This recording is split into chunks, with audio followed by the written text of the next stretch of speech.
দেশ এবং প্রবাসের যেখান থেকেই এই ভিডিওটি দেখছেন, সকলের প্রতি সালাম, আসসালামু আলাইকুম। আপনারা অনেকেই অবগত আছেন আমাদের দোয়ারাবাজার উপজেলার নরসিংপুর ইউনিয়নের জোয়ারগাঁও গ্রামের একজন মেধাবী ছাত্রী সুজিনা আক্তার। তিনি বেশ কিছুদিন যাবৎ জিবিএস নামক একটি জটিল রোগে আক্রান্ত হয়ে আইসিইউতে ভর্তি ছিল। আলহামদুলিল্লাহ, আজকে থেকেই ওনার চিকিৎসা কার্যক্রম শুরু হয়েছে। আমার এই ভিডিওটি করার উদ্দেশ্য হলো আপনাদের সাথে ওনার চিকিৎসা সম্পর্কে কিছু তথ্য শেয়ার করা। ডাক্তার যে তথ্যগুলা দিয়েছে সেই অনুযায়ী উনার বর্তমান যে কন্ডিশন, সেই কন্ডিশনে যে টিকা ওনাকে দিতে হবে, টিকার ডোজ ৭ ভায়েল টিকা প্রতিদিন উনার দরকার।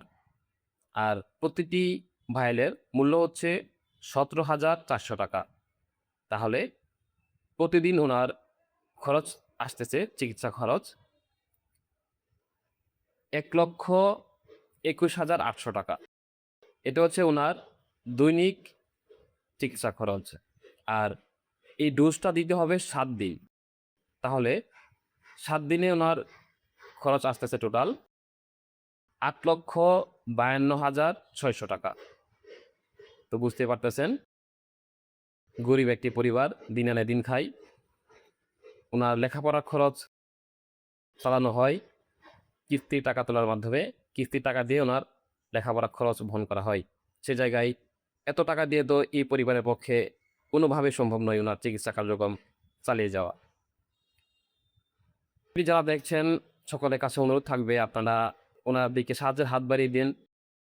হয়তোবা আমাদের একটু একটু দানের উসিলায় আল্লাহর রহমতে ওনার জন্য বড় একটি ফান্ড তৈরি হয়ে যাবে, যে টাকা দিয়ে ওনার চিকিৎসা কার্যক্রম চলমান থাকবে। যারা এই ভিডিওটি দেখছেন, সম্ভব হলে ভিডিওটি শেয়ার করে দিবেন, যেন আরো বেশি কিছু মানুষের কাছে এই মেসেজটি পৌঁছায়।